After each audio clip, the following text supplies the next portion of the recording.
Hi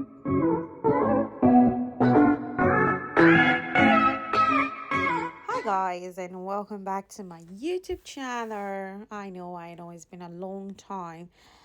Your girl have been so busy with uni work and so on and so forth. So that's why I've been so busy. But hey girlfriends, I'm back again with another video for you guys. So this video I've made is basically this week is my birthday. So well, I didn't do really much, so I just decided to just treat myself in it and do some makeup on it. So yeah, that's pretty much what I've done.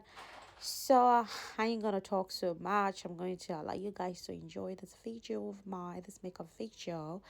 And without further ado, I'll catch you guys. I'll speak to you guys soon on my next tutorial video. Thank you so much, guys, and bye bye for now.